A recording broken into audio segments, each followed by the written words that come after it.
Bonsoir. Un pas de plus dans l'amélioration du statut de la femme en Côte d'Ivoire. Un décret a été pris hier en Conseil des ministres pour améliorer la visibilité de la femme dans les assemblées élues. Qu'en est-il exactement? On en reparle tout à l'heure. Au Burkina Faso, les dernières élections ont livré leur verdict. Le président sortant, Roch Marc Christian Kaboré, a été réélu. Nous y reviendrons dans le Live Actu. Et comme tous les jeudis, nous aurons notre séance de décryptage. André Bois et Alain Toussaint seront avec nous pour décortiquer l'actualité de la semaine. Avec eux, il sera question de la reprise du dialogue politique, du passeport de l'ex-président Laurent Gbagbo et des mandats d'arrêt lancés contre Guillaume Soro. Et pour la dernière semaine, comme il est de coutume, la dernière de la semaine, nous aurons la visite de Mike Danon qui nous gratifiera de son hilarant point de stress hebdomadaire. Débat et analyse, décryptage de l'information. L'actualité, comme vous l'avez toujours souhaité, c'est dans le Live Talk. Bienvenue.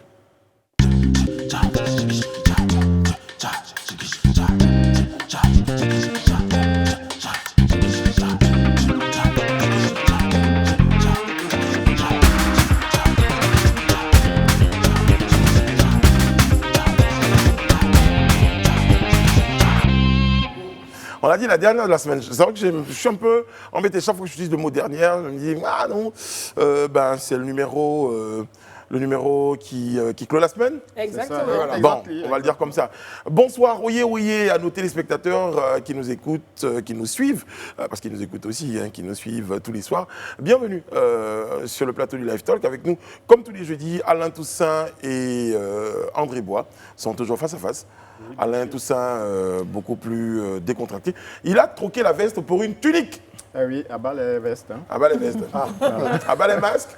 C'est ça, exactement. Ça commence non, bien. Pas le masque, il y a le corona, attention. D'accord. On attaque d'entrée ceux qui portent les vestes. Bon, enfin, Tu te sens visé ça commence bien. automatiquement.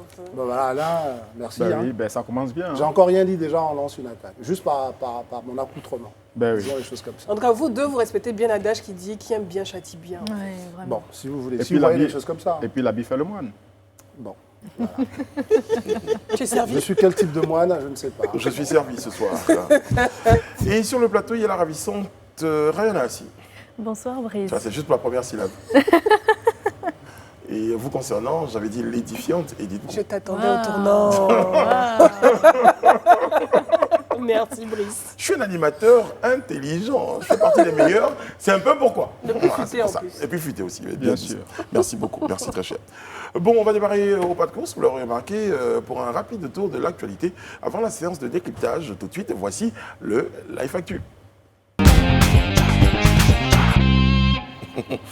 Bon, on commence par le Burkina Faso. Le président sortant, Roch Marc Christian Kaboré, il faut le dire comme ça, Roch Marc Christian Kaboré, réélu.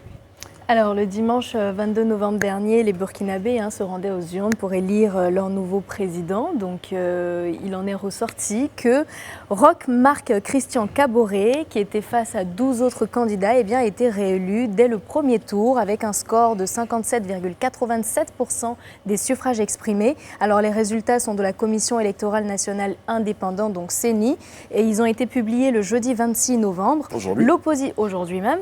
Donc, l'opposition politique prend acte des résultats provisoires proclamés par la CENI et se réserve le droit d'utiliser les voies légales de recours pour traiter des irrégularités relevées au cours du déroulement du processus électoral et tout particulièrement au cours du scrutin du 22 novembre 2020. En tout cas, la nouvelle, c'est qu'il est réélu dès le premier tour. Et puis, comme on dit, l'opposition s'oppose, ce qui est tout naturel. Mais voilà. Ce qui est intéressant dans la déclaration de l'opposition, elle dit qu'elle prend acte et se réserve le droit d'utiliser les moyens légaux. Les recours Les recours légaux voilà. pour pouvoir, s'il y a besoin, contester éventuellement ces résultats. Mais on est dans le cadre, encore une fois, de la légalité. Exactement, et c'est surtout aussi une élection, je pense, peut-être vous serez du même avis que moi, qui s'est passée dans, on va dire de façon apparente, dans de bonnes conditions, que ce dans soit un calme peut-être. dans un calme, oui, dans un calme apparent, dans un climat malgré la menace djihadiste qui est toujours présente, parce que je crois qu'une partie, un cinquième du territoire n'a pas pu voter, malheureusement à cause de cette menace djihadiste, mais en tout cas dans les zones qui n'étaient pas concernées, je pense qu'il n'y a pas eu de violence, il n'y a pas eu de troubles, et ça se constate également dans le taux de participation, 50,70% de Burkinabés ont pu participer à l'élection. L'opposition a jugé qu'il y avait il y avait eu des fraudes, des irrégularités. Ils ont le droit de s'opposer. Et Oui, donc d'utiliser les aux recours États-Unis, légaux, c'est voilà. le président sortant qui a jugé qu'il y avait des fraudes. Voilà.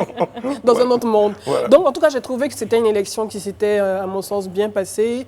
Et le candidat, bon, en tout cas, le président, en l'espèce, Roch Kaboré, a quand même dévancé. On va dire, il est carrément distancé, hein. 57%, 12, si je ne me trompe pas, 12% pour Eddie Komboibo, qui est du CDP, l'ancien parti de Blaise Compaoré, et puis je crois 12,46% pour Zéphirin Diabré, pardon, de l'UPC, donc il les a carrément distancés. Est-ce que ça prouve que finalement son premier mandat a été salué de façon positive par la population? Est-ce qu'il a bien travaillé? Est-ce qu'il a un bilan qui l'accompagne? Bon, en tout cas, en apparence, c'est une élection qui s'est bien passée. En tout cas, sûr et à noter, hein, c'est, on va dire, la relative accalmie, en tout cas le climat relativement apaisé dans lequel ces élections-là se sont déroulées, pour dire qu'au Burkina Faso, ils ont peut-être, ils se sont engagés plus ou moins à comprendre je pense qu'il était les bases du attendu jeu aussi, démocratique. surtout après les 10 années de difficultés ou de gouvernance aussi de l'ancien pouvoir. Il était forcément attendu. Après, surtout aussi la transition chaotique que leur pays a connue, il était forcément attendu aussi. Ah, ils se sont dit... sur l'opposition, dès lundi, l'opposition avait commencé à manifester des signes d'agacement. Ils parlaient donc de non, il pourrait y avoir des fraudes. Et puis, ils ont menacé de se retirer. Ils s'étaient même retirés donc, de la commission, la CNI. Et après quelques missions de bons offices de la CEDEAO et de l'UA qui ont, eux, jugé que les élections s'étaient bien passées, puisque c'était des élections couplées, hein, les législatives et la présidentielle. Oui. Et donc, ils sont revenus et ils ont repris dès lundi soir déjà à leur place au niveau de la commission électorale. Et je pense que là, du coup, en principe, ils ont validé justement ces résultats qui sont sortis de leurs travaux, en tout cas leurs représentants qui étaient dans la commission. Donc c'est une bonne chose, enfin en tout cas on peut tirer, nous, de bons enseignements sur notre voisin, un voisin important, on sait les liens qui nous lient, la communauté, etc. Même si bon, il n'y a que 5000 personnes qui ont pu voter. Pourquoi tu dis qu'il n'y a que 5000 ? Oui, parce que ça a été ça. Parce qu'en fait, ce qui s'est passé, c'est qu'il n'y avait que 3 points de vote. Attention, ils sont presque 1 million à être inscrits sur la liste, mais il n'y a que 5000 qui ont pu voter parce qu'il fallait voter à Abidjan, Bouaké et à Soubré. Imaginez que c'était un peu compliqué. Donc il n'y a que 5000 qui ont pu voter. Toussaint, votre commentaire? Non, juste un bref commentaire à la suite des propos de mes amis. L'apprentissage de la démocratie continue au Burkina Faso. C'est une bonne nouvelle que ce scrutin se soit déroulé dans un calme relatif. Les félicitations au président sortant qui donc remporte l'élection. Et je voulais surtout relever l'esprit dans lequel l'opposition a su taire ses revendications. Ouais. Voilà, mais pour l'instant, elles ne sont pas encore tues. Hein. Oh, oui, parce non, mais elles disent d'utiliser les voies légales. Et puis elles sont revenues, donc ça montre qu'elles ont voulu aller jusqu'au bout du... Elles entendent utiliser peut-être d'autres moyens qui sont... Mais c'est aussi le consensus moins bruyants, effectivement. À la Burkinabé, c'est-à-dire que chaque fois qu'il y a des conflits entre guillemets politiques là-bas, ils ont toujours su trouver les ressorts pour éteindre les contestations, et je pense que c'est quand même à noter. Non, parce que Brice, je ne partage pas fortement. Non, à part des mouvements populaires importants, on oui, ne contrôle pas. Ce qui veut dire ça, voilà. c'est quand il y a un mouvement populaire, comme ils l'ont connu en 2015, dans le cas du départ de Blaise Compaoré, voilà, ça c'est un mouvement populaire. On ne peut pas le contrôler, mais après, des moments de transition, des moments comme ça où on doit pouvoir trancher sur une élection, les conditions sont-elles complètement remplies, le consensus l'emporte assez souvent au Burkina, et ça c'est ça aussi la politique. Faut que les gens... Et le président sortant a fait une bonne campagne aussi. Hein. Il a mis les moyens, il avait un programme relativement intéressant. Et il partait pour un coup de chaos. Le peuple a choisi, oui, ça c'est un peu le leitmotiv à la mode de la sous-région. C'était pas son slogan. Non. Mais ils l'ont pensé. Bon, enfin, ils l'ont obtenu finalement. Tu as pensé à leur place. Je pense à leur place. Bon, meilleure représentativité des femmes dans les assemblées élues. Bonne nouvelle, Edith. Pour le bonheur d'Edith. Bonne nouvelle. Pas uniquement, pour le bonheur de tout le monde, mais surtout des femmes qui sont présentes aux politiques et qui depuis des années militent. Et effectivement, il faut savoir que la loi avait été promulguée en octobre 2014, le 14 octobre 2019, pardon, le 14 octobre 2019. Et donc, il s'agissait maintenant de passer à la phase exécutoire, d'où le décret qui a été pris en Conseil des ministres Et donc il faut préciser que ce décret précise qu'il faut aux partis politiques, impose en tout cas un quota aux partis politiques et un minimum de 30% de femmes qui doivent représenter le nombre total de candidats aux élections en Côte d'Ivoire. Mais uniquement les élections qui concernent les législatives, toutes les autres élections, mais pas l'élection présidentielle. On est bien d'accord.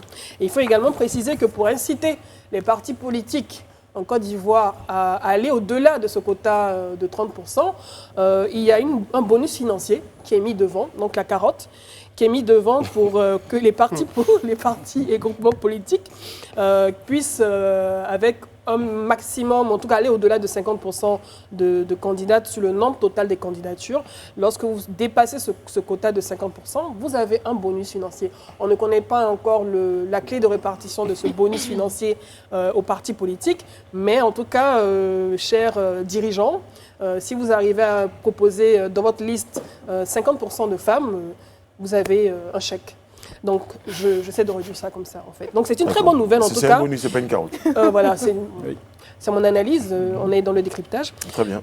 C'est une très bonne nouvelle, ce décret qui, bien évidemment, tombe à point nommé. On célèbre en tout cas le 25 novembre, on célébrait la Journée internationale pour l'élimination de la violence à l'égard des femmes.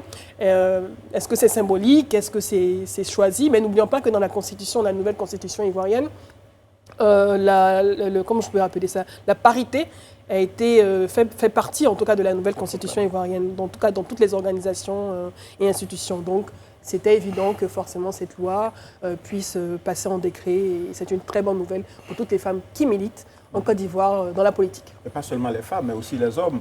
Je sais que c'est une nouvelle qui va déplaire aux machistes grincheux comme André. 30%, la Côte d'Ivoire se met ainsi en conformité avec les textes et accords internationaux qu'elle a signés. Et puis, je ne vais pas te couper la parole rapidement. Il faut saluer également, parce que c'est un travail de longue haleine, que les femmes des organisations de la société civile qui militent pour les droits des femmes ont effectué depuis de nombreuses années, depuis ces 10 dernières années, depuis 2011, pour arriver à ce type de loi. Donc, je peux vous rassurer que sur ce plateau, et partout en Côte d'Ivoire, nous partageons l'enthousiasme que vous... Bien sûr. C'est ce qu'on appelle le E4She, vous nous soutenez. Voilà, soutien. Non, mais on est tous ensemble engagés dans le combat, donc rassurez-vous. Donc je vais juste terminer. Donc c'est une bonne nouvelle, voilà, parce qu'il n'y avait pas de raison que la moitié de l'humanité, la moitié de la Côte d'Ivoire, plus que la moitié d'ailleurs, soit confinée au second rôle. Voilà, quand vous voyez le gouvernement, plus d'une cinquantaine de membres, il y a à peine 8 femmes qui sont membres du gouvernement. En 60, à l'Assemblée nationale. Voilà, en 1960, le premier Parlement comportait 70 députés, il n'y avait pas de femmes. Et aujourd'hui, il y a à peine 28 femmes sur 255 députés. Donc, il y a vraiment du chemin à faire. Et je pense qu'il faut aller plus loin. 30% pour moi, c'est un peu arbitraire. Il faut aller jusqu'à 50%. C'est-à-dire la parité. Cela me paraîtrait vraiment convenable parce que, excusez-moi, mais quand on fait le prélèvement sur les fiches de salaire des femmes, les prélèvements ne sont pas moindres que ceux des hommes. Voilà, je veux dire, quand elles cotisent au même niveau de cotisation que les hommes, alors que très souvent, elles sont payées à des salaires un peu inférieurs. Donc, il faut aller plus loin. Donc, déjà, il y a une volonté politique du gouvernement qu'il faut saluer. Je pense que c'est un pas important. Et demain, il faudra que cette volonté aussi concerne les entreprises publiques, etc. Magnifique plaidoyer. Magnifique. Oui, magnifique plaidoyer. Plaidoyer sincère. Sincère. Je pense que le nôtre ne va pas être moins sincère. Il sera forcément beaucoup plus réaliste. C'est-à-dire que ce que je veux dire, on a des exemples, notamment dans les pays européens. Et même en Afrique. Prenons en Afrique, le Rwanda, l'Éthiopie, Abiy Ahmed, qui en tant que Premier ministre, qui a mis en place une parité. Aujourd'hui, la présidente là-bas, c'est une femme, le Premier ministre, c'est un homme. Donc, il y a des choses où il faut vraiment pousser, le politique doit prendre vraiment les choses en main. Mais je dis mais simplement parce que, dans le cas, par exemple, de la France, qu'on regarde très souvent, c'est qu'en 2007, ils ont pris une loi qui est encore plus coercitive en termes de parité, mais ils ne sont pas arrivés justement à faire respecter la parité dans ce que nous on annonce. Là, il s'agit des scrutins de liste, etc. Donc ça veut dire que ce n'est pas juste la loi. Il faut aussi que dans les pratiques, les femmes, comme il dit, Rihanna, prennent le pouvoir. Faut qu'elles, voilà. Les hommes aujourd'hui qui détiennent, on va dire, les rênes du pouvoir ont besoin aussi de combattantes en face d'eux. Donc je pense qu'il y a aussi ce combat-là à mener. Donc ça ne veut pas dire que je suis contre, mais je pense qu'il y a un autre pan qu'on attend, c'est que les femmes aussi prennent vraiment les choses en main. En tout cas, les femmes doivent, maintenant, elles ont une certaine ouverture maintenant. Ce n'est que le début, je pense. Oui. Comme on l'a dit, la Constitution va permettre d'arriver à certaines évolutions, mais elles doivent profiter de cette ouverture, de ce type pont, de décret, de ce pour pont, utiliser un terme pour, de ce pont. voilà, pour s'engager. Mais si les hommes ne leur font pas barrage. Non, bien sûr, si les hommes ne leur font pas barrage, pour s'engager, pour prendre par la force, on pourrait le dire ainsi, prendre par la force des postes de responsabilité dans ces différents partis. Et surtout, on parle souvent de désunion au sein des femmes. Manque de solidarité. On se met des bâtons dans les roues. Crépage de chignon. Crépage de chignon, bon ça c'est après, c'est des clichés, on va le dire. Si je l'avais dit, on m'aurait traité de machiste. Heureusement que vous ne l'avez pas dit. Ça André. peut être des Vous avez déjà clichés. quelques petits problèmes à régler. Ça peut être des clichés, ce sont des clichés, oui, c'est vrai, mais il faut savoir que depuis ces dernières années, il y a énormément d'organisations de femmes qui se réunissent pour parler de leadership, pour parler d'autonomisation de la femme, pour parler de développement économique et surtout de coaching en développement personnel. Donc, ça existe. Maintenant, c'est à ces femmes-là qu'on voit tout le temps en tant que femmes battantes, femmes entrepreneurs et femmes militantes, de vraiment prendre ce qui leur revient au sein des partis politiques. Parce qu'en général, les femmes n'aiment pas le désordre. Et on le constate au niveau de la scène politique. On aime ce qui est ordonné. J'aurais pu réagir comme M. de Perpignan pour dire c'est nous qui aimons les désordres. Mais le point quand même que j'aimerais soulever, c'est que ce type de décret, donc d'application de cette loi en particulier, là, viendra taire certains discours qui disent que ce sont les hommes qui empêchent les femmes donc d'accéder à un certain type de pouvoir. De toute façon, c'est un discours qu'on entend. Ce sont les hommes qui empêchent les femmes, ce sont les vieux qui empêchent les jeunes. Alors aujourd'hui, c'est un pas qui vient ouvrir donc cette pleine possibilité pour la femme de saisir son droit, donc d'accéder à quelconque type de pouvoir, notamment politique ou économique ou je ne sais pas. Mais il faut que les femmes comprennent aujourd'hui qu'elles n'ont plus cette excuse de dire qu'elles ont des barrières venant des hommes. Aujourd'hui, on doit voir à créer même des partis politiques. Et il faudrait que les femmes aient plus de pouvoir maintenant. C'est le moment pour ces femmes-là, justement, d'œuvrer à ce qu'on les entende davantage et surtout montrer leurs compétences. Parce que c'est vrai qu'il y a des quotas, mais moi, je suis pour qu'on ne prenne pas des gens juste pour le genre, mais pour la compétence. Non, elles sont compétentes. Voilà. Non, elles sont compétentes, il n'y a pas de problème, mais il faut qu'on le voie maintenant. Mais il faut qu'elles aient la possibilité de s'exprimer librement dans le cadre politique. Sans se sentir menacées. Ça, je pense que c'est très important. Voilà, pour les inciter, parce que jusqu'à présent, en politique, on les a plutôt cantonnés à des rôles de colleuses d'affiches ou de chauffeuses de salle. Bon, s'il vous plaît, je ne pourrais pas. Malheureusement, André, je ne pourrais pas. Mais non, on ne cantonne pas aujourd'hui. Tu sais, la politique, c'est un métier qui est dur. Il faut avoir de la carapace. Qu'on soit femme. Non, je veux dire. Pas plus dur que d'élever des enfants. On devra les former. Non, je veux dire que. Non, je vous promets, André. Si je ne vais pas au bout de mon idée, c'est juste ça. Oui. Allez-y au bout de votre idée rapidement, s'il vous plaît. Et elles doivent mettre ça en avant pour bouter hors, pour lutter contre ceux qui veulent. Donc on est d'accord. Oui, on est d'accord. Très bien. Oui. André Côte d'Ivoire. Merci beaucoup. Merci André Côte d'Ivoire. Merci. Franchement, je serais vraiment obligé de rattraper le temps que vous avez perdu ici. Voilà. D'accord. À un moment donné, il faut que ça cesse. C'est tout pour le Life Actu. Sans plus tarder, on passe maintenant à notre séquence de décryptage. Séance de décryptage qu'on entame avec la reprise du dialogue politique, en tout cas une reprise, dit-on, au ralenti. En tout cas, diversement appréciée. La nouvelle, c'est la visite du médiateur de la République chez le président Henri Konan Bédié. Le médiateur de la République, Adama Tounkara, était hier mercredi chez le président du PDCI, Henri Konan Bédié. Ils se sont parlé, ils se sont écoutés. On pourrait se poser la question, c'est bien de le voir apparaître en discussion avec l'un des leaders de l'opposition, mais peut-être qu'on aurait préféré le voir un peu plus tôt, au début des tensions préélectorales. Quand le besoin de la médiation se faisait sentir. Le besoin de la médiation se faisait sentir. C'est bien qu'il soit là maintenant, mais il aurait aussi voulu, et peut-être préférable qu'il soit là un peu plus tôt. C'est bien qu'il soit là déjà. Exactement. Oui, il est là. Il est là. On le constate, il vient jouer son rôle de Il vient jouer son médiateur. rôle de médiateur. Maintenant, vous aurez peut-être souhaité qu'il soit là plus tôt. Un peu plus tôt. Voilà. Maintenant, on peut Parce se poser qu'on a la connu question. beaucoup, on a connu une période de tension Est-ce que les gens électorale, voulaient lui parler à lui voilà. Parce que souvent, ils ont réclamé des niveaux de discussion avec le chef de l'État, l'ONU et tout ça. Donc, il se dit. Mais si les gens refusaient de lui parler, c'est qu'il y a un sérieux problème de confiance est-ce qu'il a demandé à les rencontrer à ce moment donné en Côte d'Ivoire, je veux dire. Est-ce qu'il a demandé à les rencontrer à ce moment donné? C'est vrai qu'on n'a pas d'informations là-dessus. Ce qui est très intéressant dans la discussion que nous ouvrons, elle parle justement de ce déficit de confiance qu'on a dans la médiation en Côte d'Ivoire. Il arrive ailleurs que le grand médiateur soit un acteur politique, mais souvent c'est un acteur politique que tout le monde juge quand même consensuel, ou qui est quelqu'un qui est vrai, qui était un partisan, mais qui a toujours été un bon partisan, un bon partenaire pour ses adversaires. Donc, est-ce que c'est le cas de Parce qu'on a eu la représentation. Je pense qu'il n'a jamais été connu comme un va-t-en-guerre, machin. Donc, refuser de lui parler, je ne sais pas. Moi, mon point, en fait, c'est qu'on a eu différentes délégations, comme tu l'as dit, de l'ONU, de la CEDEAO, qui sont venus à 2 reprises, à 3 reprises, si je ne me trompe pas, venus rencontrer les différents acteurs politiques pour essayer de trouver une issue à la crise.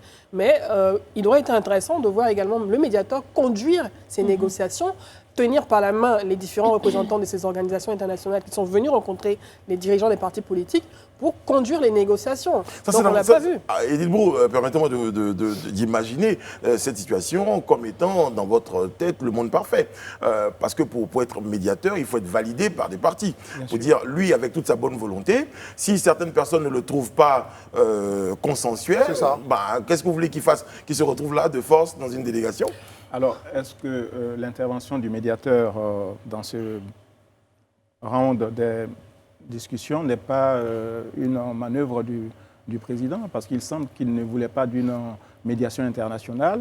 Et donc, du coup, il remet le dialogue entre les mains du médiateur, dont on n'a pas entendu parler. Effectivement, Edith l'a dit, depuis plusieurs semaines, on se demandait ce que faisait le médiateur de la République. D'ailleurs, on a évoqué le sujet une fois ici. Il faut surtout rappeler le rôle du médiateur de la République. Je vais rapidement le citer.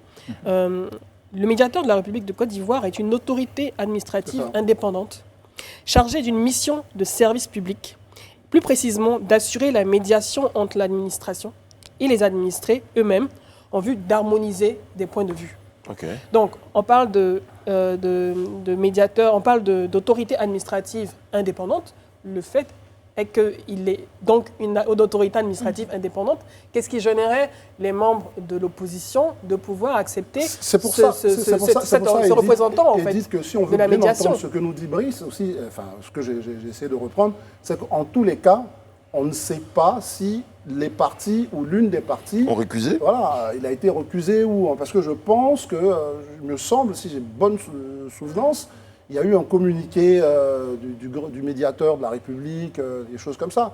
Je ne suis pas sûr qu'ils avaient plus de possibilités qu'aujourd'hui. Peut-être qu'aujourd'hui, c'est plus évident pour l'une des parties de les appeler. Mais en plus, comme le dit Alain, sans dévoiler peut-être ses sources, ça fait partie aussi sans doute d'une stratégie. Parce que là, la crise est arrivée à un niveau où, si le président pense qu'il vaut mieux qu'on le règle en interne, beaucoup disent non, la crise est endogène, il faut régler avec les moyens de l'intérieur.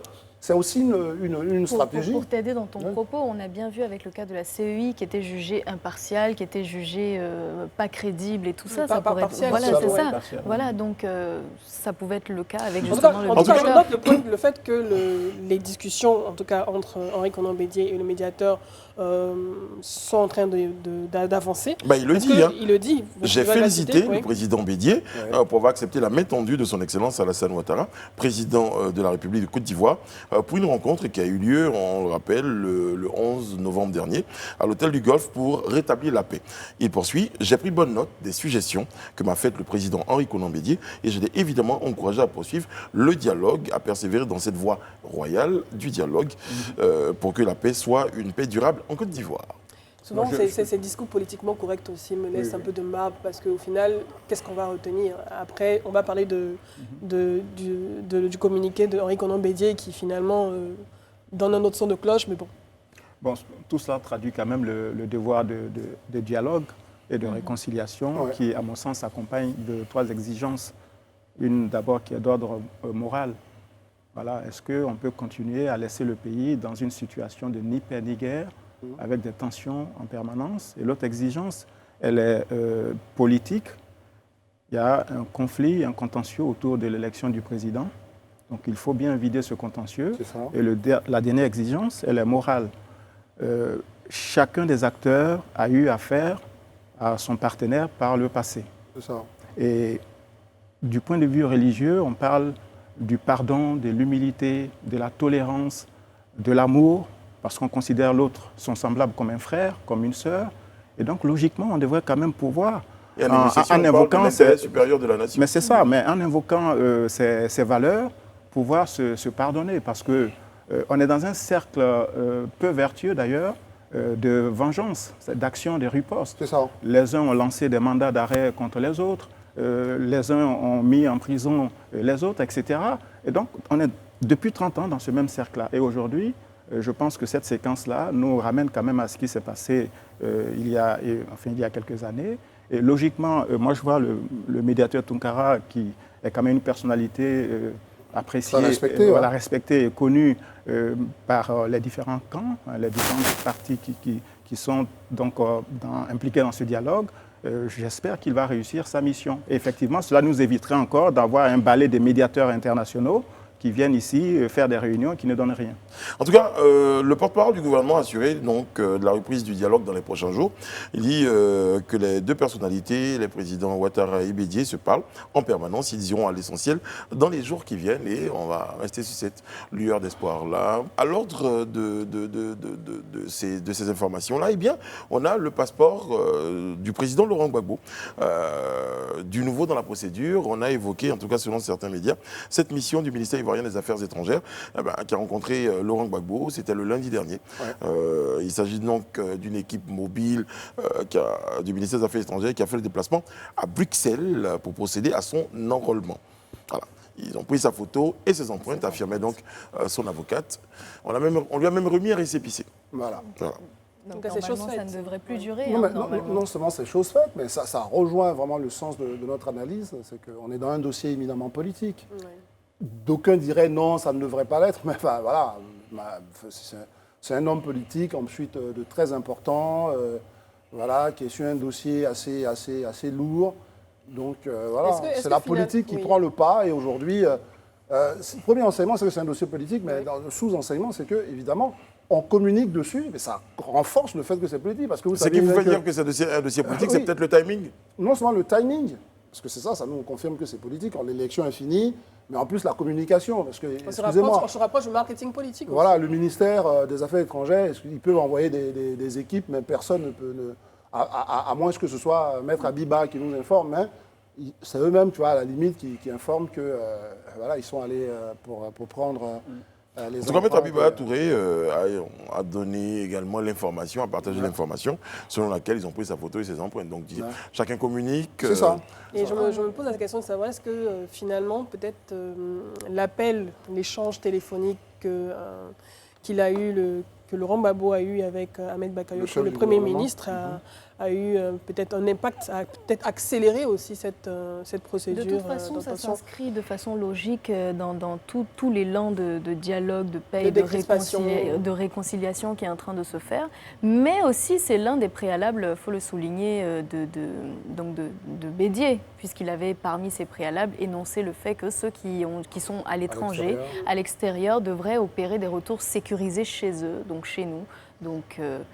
voilà quoi, c'est la suite logique des choses en fait. Tout ça. C'est une promesse qu'avait faite le président Ouattara déjà avant son élection. Voilà, à l'entame de la campagne et durant la campagne, il avait annoncé qu'il ferait le geste qui convient pour faciliter le retour du président Gbagbo en Côte d'Ivoire. Donc je pense qu'on est dans cette dynamique-là. Maintenant, est-ce que dans la foulée, le président Gbagbo sera là avant la fin de cette année ou l'année prochaine, avant les législatives ou après l'investiture, ou même peut-être après les élections législatives? Ça, c'est un autre sujet qu'on regardera avec beaucoup d'intérêt. En tout cas, normalement, ça ne devrait plus tarder. Quand on regarde le laps de temps qui s'est écoulé lorsqu'il demandait justement ce passeport-là, et enfin, le petit laps de temps qui s'écoule maintenant jusqu'à prendre ses empreintes, ses photos et tout, je pense que le processus est lancé et puis voilà, quoi, on aura une suite logique à ça. Non, là aussi, la communication gouvernementale, c'est que voilà, nous sommes rentrés vraiment dans la phase de dialogue. Et là, on l'a appris aujourd'hui, il y a 3 sénateurs qui ont été libérés, qui sont emprisonnés en même temps que Guy Kaoué, qui eux ont été libérés. Donc il reste quelques dirigeants encore, le directeur de cabinet du président Bédier, Guy Kaoué, 2-3 personnes, AFI. Donc sans doute que, parce que d'aucuns se posaient la question, je reviens là-dessus, sur le ralentissement de ce dialogue, mais bon, je pense qu'il y a des signes qui nous montrent que le temps du dialogue est un temps long et qu'il prend vraiment, c'est à petits pas, il s'installe. Il faut dire quand même que le retour de Laurent Gbagbo serait un gros symbole, notamment pour la population, en termes de réconciliation et de décrispation. Parce que c'est vrai qu'il est pas mal attendu, parce que c'est quand même un chef d'État qui a été un acteur important de la politique ivoirienne. Il est juste ce sentiment-là de savoir qu'un citoyen ivoirien est en dehors du pays contribue un tout petit peu justement à nourrir ces petites rancunes ou ces petites frustrations qui peuvent être alimentées au fil du temps. Et donc ce retour-là pourrait justement favoriser au-delà du fait de revenir, c'est vrai qu'il revient en tant que citoyen parce qu'il a le droit d'avoir son passeport. Je crois qu'il y a également une pièce d'identité la pièce d'identité à renouveler. Mais n'oublions pas qu'ici, il est également sous le coup d'une condamnation à 20 ans de prison. C'est politique. Exactement. C'est pour ça qu'on dit que c'est vraiment politique. Mais ce que je dis, c'est tout simple. C'est juste ce geste. Ce processus, comment il va évoluer. Non, mais seulement c'est déjà ce un bon geste départ. de faire revenir un citoyen ivoirien chez lui, après toutes ces condamnations qu'il a pu essuyer, sera justement un élément qui va contribuer justement à une forte décrispation. En tout cas, il y a 2 niveaux. Il y a un premier niveau qui est l'obtention du passeport, donc des documents qui nous permettront éventuellement ou même certainement de rentrer en Côte d'Ivoire. Et il y a un autre niveau qui est celui de tout ce qui est procès, tout ce qui est condamnation, comment ces choses seront organisées. Et même que j'imaginais un 3e niveau, l'organisation pratique de son retour. Bien sûr, bien sûr, parce que ça, tous ceux qui pensent que c'est un dossier à traiter à la légère en nous disant non, c'est juste un passeport. Non, ce n'est pas juste un passeport. Non, ce n'est pas juste n'importe qui. C'est le président Laurent Gbagbo qui est attendu, qui a des partisans et qui en plus est condamné. Donc il faut qu'au niveau de cette condamnation, pour garder ne serait-ce qu'une certaine cohérence, l'État de Côte d'Ivoire, qui est géré aujourd'hui par ceux qui le gèrent, prenne une mesure pour lever cette condamnation. Donc, il y a tout un tas de choses à faire. C'est vraiment un dossier qui est extrêmement politique. Éminemment politique. Éminemment politique et sensible. Maintenant, quelle sera la contrepartie de tout cela? Bon, on verra. En tout cas, c'est de voir surtout les retombées positives que ces différentes actions, qu'on parle surtout du retour, et peut-être, pourquoi pas d'une grâce, d'une amnistie, par exemple, puisse avoir comme impact positif, réjaillissement positif sur l'image aussi des différents acteurs. On parle du passeport du président Gbagbo, mais j'espère aussi que la délégation du ministère des Affaires étrangères s'est rendue à La Haye pour voir Charles Blé Goudé, qui lui aussi doit rentrer dans son pays. Parce qu'on se souvient de sa vidéo. Il disait justement que ses affaires étaient prêtes, les bagages sont prêts. Voilà. Parce que personne ne doit être oublié dans ce dialogue, dans cette démarche de réconciliation. Ça devrait être vraiment un vaste j'allais dire, rendez-vous du donner et du recevoir. Enfin voilà, aujourd'hui, ceux qui appellent à l'apaisement seront donc contents de revenir au pays, et ceux qui ont besoin d'apaisement pour mettre en place leur politique seront aussi contents parce qu'ils vont pouvoir travailler et puis on pourra les juger justement sur ça. Donc c'est une bonne chose. C'est des compromis à faire. Le dernier point, Alain Toussaint, je voulais juste revenir sur un terme qu'a utilisé Rihanna, mais qui est utilisé par Rihanna. Rihanna, on n'arrêtera jamais de le corriger. Excuse-moi, pardon. Et qui est utilisé bien sûr par l'opposition, qui parle de préalables. Non, je pense que pour dialoguer, on ne devrait pas avoir de préalables. On peut tout au plus demander un petit geste pour faciliter la rencontre entre les parties qui sont en conflit. Et je vais rappeler ici qu'en août 2003, le président Gbagbo avait fait prendre par le Parlement une loi d'amnistie. On disait à l'époque qu'il fallait mettre en confiance ceux qui avaient pris les armes. Et le Parlement ivoirien, dans une large unanimité, avait voté la loi d'amnistie, ce qui a permis aux membres de la rébellion, aux responsables politiques et militaires de se déplacer tranquillement dans le Sur pays. Abidjan, ouais. Donc, c'est un geste que le président de la République doit poser. Voilà, libérer ceux qui sont détenus pour ramener déjà l'apaisement et puis lancer le dialogue. Et que sur les questions importantes politiques, la CEI, le Conseil constitutionnel, l'audit de la liste électorale, etc., on ait le temps de développer ces sujets-là. Je suis d'accord, mais il faut aussi comprendre que l'opposition aujourd'hui est dans une phase délicate, et je n'arrêterai pas de le dire, c'est qu'il faut se mettre dans son état d'esprit. C'est-à-dire qu'aujourd'hui, elle a mené une lutte qui n'a pas abouti.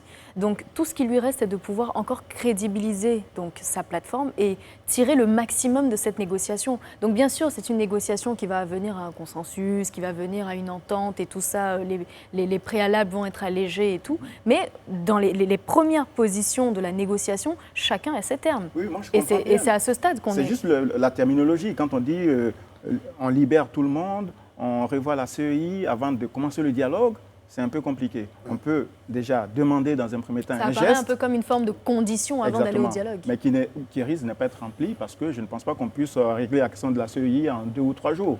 Alors que la libération de ceux qui sont détenus, André, c'est juste un geste du président qui peut faire ce qu'il faut pour que ces personnalités après, on a réponse à certains soient remis en liberté. On a réponse. Il y a des blocus qui sont progressivement levés en ce moment. On pense à celui. Voilà, justement. 3 sénateurs qui sont C'est ça. Mais déjà, parce que pour faire un peu en résonance à son propos, c'est que quand elle dit que l'opposition a perdu plus ou moins son combat, moi je voudrais revenir sur le fait que tout homme politique doit se dire que il y a des moments où on perd, il y a des moments où on gagne. Et quand on perd, vraiment, il faut apprécier la réalité et choisir une stratégie qui est une stratégie, pas du pourrissement, mais de se redonner la possibilité pour se relancer, pour rebondir, comme il dit. C'est ce qui est en train de se faire.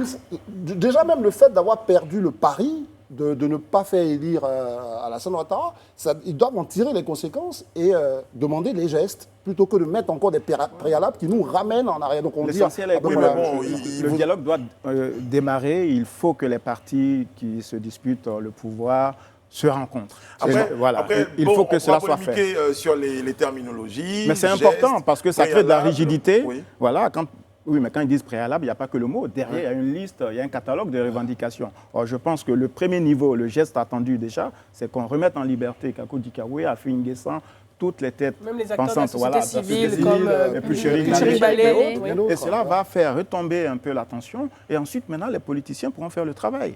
Bon. Merci, messieurs, pour ce point. On va aborder le dernier de ce décryptage. C'est celui concernant les mandats d'arrêt contre Guillaume Soro. Mandat d'arrêt émis donc par les autorités ivoiriennes contre Guillaume Soro. C'était le 21 novembre 2020. Le ministre de la Justice, Sanson Kambilé, a donc adressé au ministre des Affaires étrangères de Côte d'Ivoire une demande de transmission aux autorités françaises des mandats d'arrêt émis contre le président de Génération et Peuple Solidaire, Guillaume Kibafori Soro, et le député Issaka Fofana et M. Moussa Touré et Abdoulaye Fofana. Action, messieurs. Ben, écoutez, c'est un peu un grand classique, le mandat d'arrêt en Côte d'Ivoire. En 1999, quelques semaines après son intronisation par le RDR comme candidat à l'élection présidentielle, le président Ouattara lui-même était sous le coup d'un mandat d'arrêt lancé par le président Bédié. Et toute la direction du RDR a été jetée en prison. Et c'est seulement à la faveur du coup d'État, en décembre 1999, que le président Ouattara est rentré le 29 décembre à Abidjan et ses amis ont pu être mis en liberté.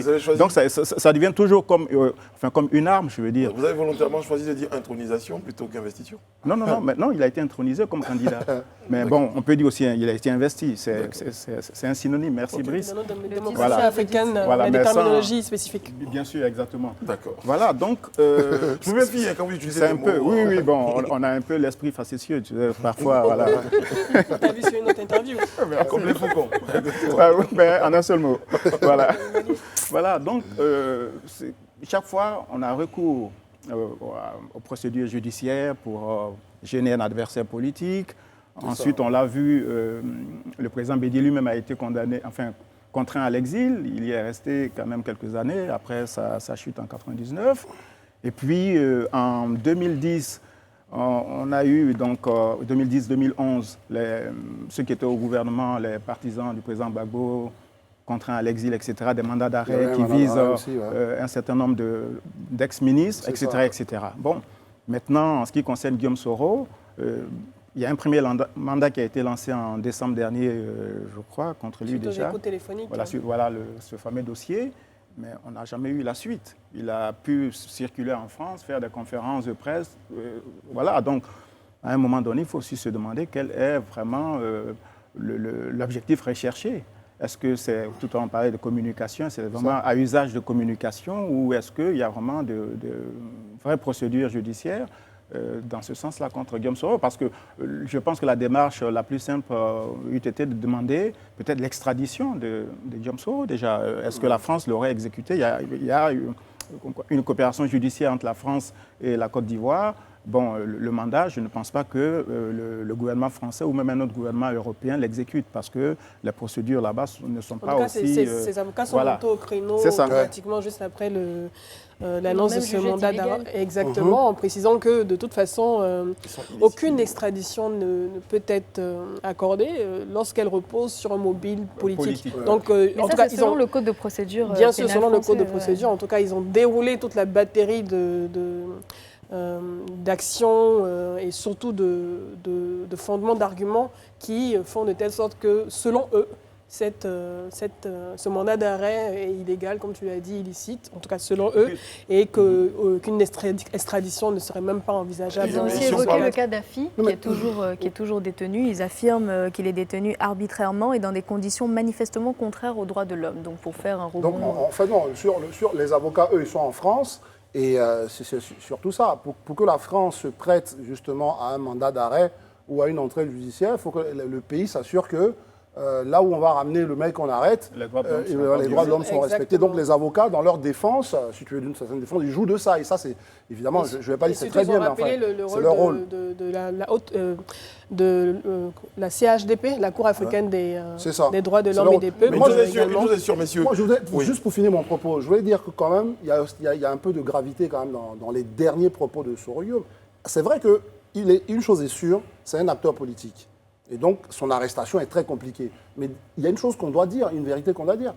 Alors que les autres, des acteurs politiques, parce qu'en politique, on peut appeler à la déstabilisation de son adversaire ou du pays en demandant des manifestations, par exemple, en demandant aux gens de prendre les rues, etc.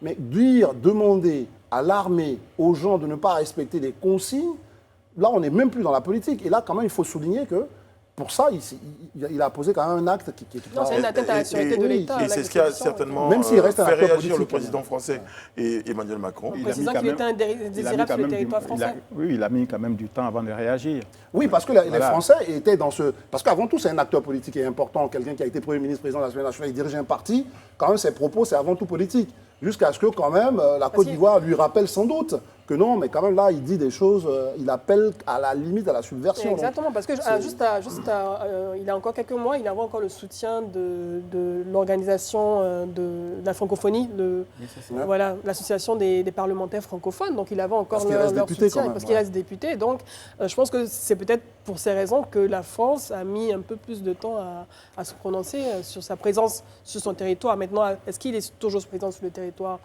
français? Les indiscrétions. Il n'est plus présent. En tout cas, c'est un véritable GPS. Oui, c'est le GPS quand même. D'abord, merci pour le petit. On va terminer là-dessus, s'il vous plaît. Déjà, le président Macron dit dans son interview à Jeune Afrique qu'il n'est plus sur le sol français. Oui. Maintenant, il serait parti dans un pays voisin. Sait pas. Et il y a un journal qui a titré, je fais un peu de titrologie, il aurait obtenu un visa de 3 ans. Un visa de 3 ans dans un autre pays. Bon, voilà, donc, dans toute l'Europe, il peut donc aller dans les pays de l'Union européenne. Dans les pays de l'UE, c'est-à-dire le visa Schengen. Je peux vous assurer que les débats se poursuivent, même pendant la pause, entre Alain Toussaint, André Bois et même les dames. Avec les filles, parce que elles sont au taquet là, je ne comprends pas.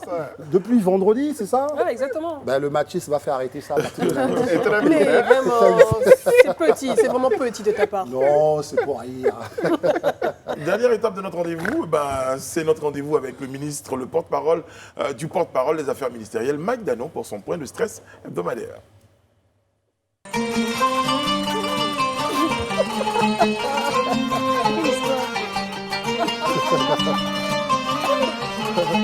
quoi ce truc?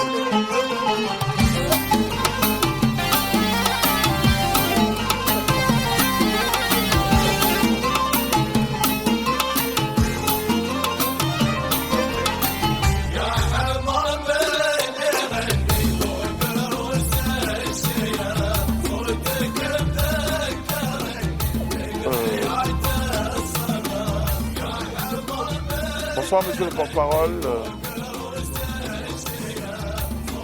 Bonsoir. Vous vous faites accompagner d'une musique maintenant pour votre entrée? Oui, bien sûr. Comme disait le jeune politicien sur vos écrans, n'arrive à l'homme que ce qu'aura décidé pour lui, Dieu aura décidé pour lui. Alors, laisse-moi t'expliquer tout ce qui m'est arrivé, mon cher Brice. Oui. Qu'est-ce qui vous est arrivé, très cher La porte-parole? semaine dernière, j'avais à bord de mon avion des passagers les plus délicats de l'univers. On s'en souvient, franchement. À savoir le président Gbagbo, Soro et le ministre Charles Blé Goudé. Déjà, il faut avoir fumé les dreads de Jagger pour entreprendre une telle mission dans une période aussi sensible. Même pour la paix, vous savez, je suis toujours prêt à tout. Le vol se passe bien. Jusqu'à l'heure de la collation, Soro demande de la ticket poisson. À la base, c'est celui de chez Tanti Alice que la compagnie avait commandé, mais faute d'hôtesse et de budget, c'est la ticket de chez Manda qui nous a été livrée. Quel Manda? Celle qui vend à l'arrêt de bus. Voilà. En bon paumeur du campus, Blé et Soro commencent à valider le repas jusqu'à ce que je sois appelé en urgence. Soro fait un malaise. Le mandat d'arrêt, enfin, l'arrêt du poisson de Manda a piqué sa langue. Voilà. Ce remue-ménage a eu pour conséquence de brouiller le GPS. J'arrive quand même à lancer un Mayday sur Paris. Mais il est impossible d'atterrir car les autorités françaises m'informent que la France est confinée et que le sieur Soro n'a plus son cache-nez.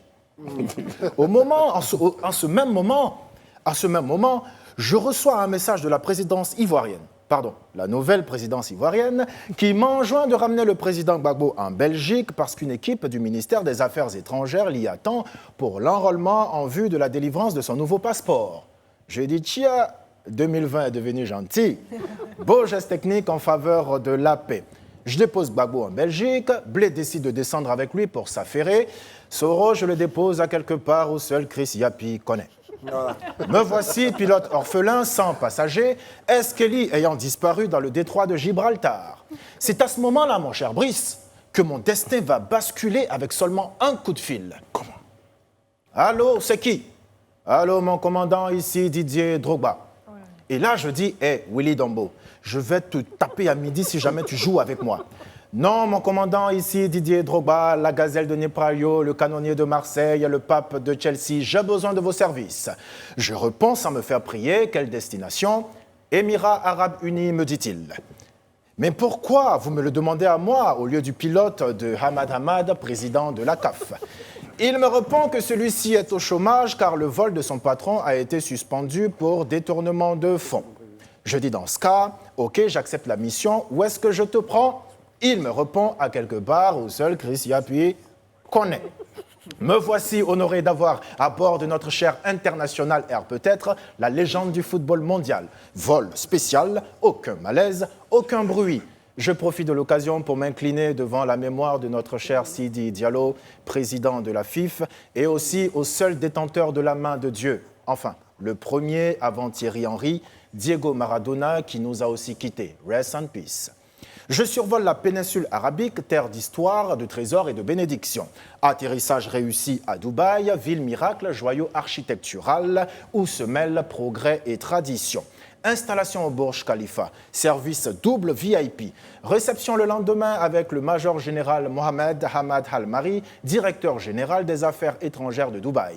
Didier reçoit sa gold card de résident de 10 ans, comme ses confrères Cristiano Ronaldo, Roberto Carlos, Luis Figos et bien d'autres.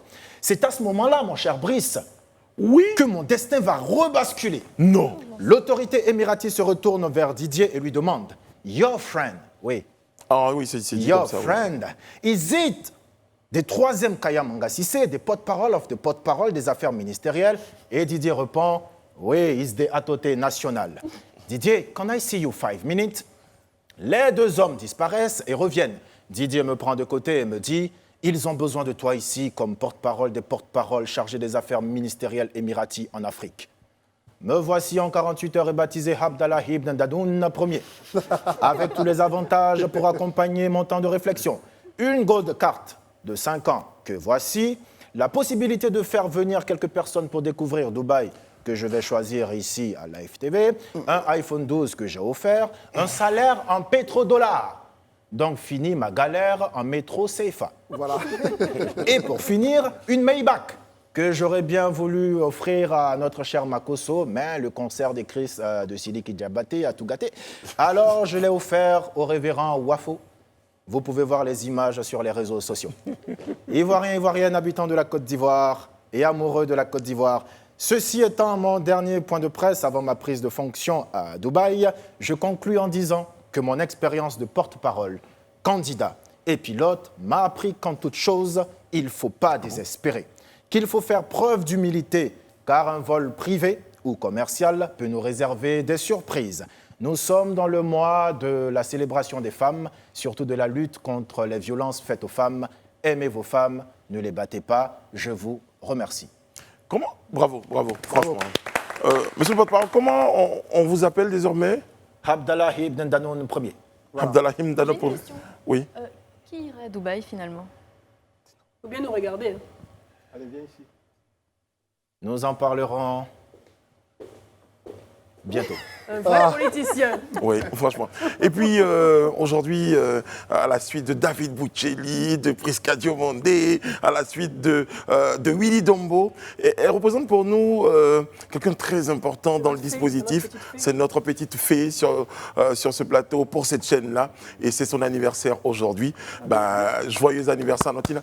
Viens, on va conclure l'émission ensemble. Viens, Tina. Viens, on va conclure l'émission. Ouais, Voilà. on va conclure l'émission ensemble. Notre... Avec la démarche qui va avec. la démarche qui va avec. Oui, bien sûr. Voilà. Voilà. Vous êtes magnifique. Happy birthday. Happy birthday. Beaucoup de bonheur. On l'aime beaucoup. Oui. On ne finira pas de dire tout ce qu'elle fait pour nous dans cette Franchement, chaîne. franchement. Et on me dit que je Elle suis est- la petite fourmi, mais alors elle, Non, elle se faufile partout. Elle, c'est la vraie petite toupie. voilà. Elle est partout pour les invités, pour à tous nos petits soins. Happy birthday, Tina.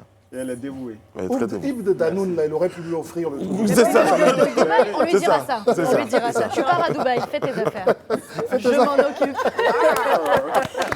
Allez, bon anniversaire. On a été très très heureux d'être en votre compagnie pour ce rendez-vous-là. Vous partez déjà? On a une petite surprise pour vous tout à l'heure. Bougez pas. Voilà.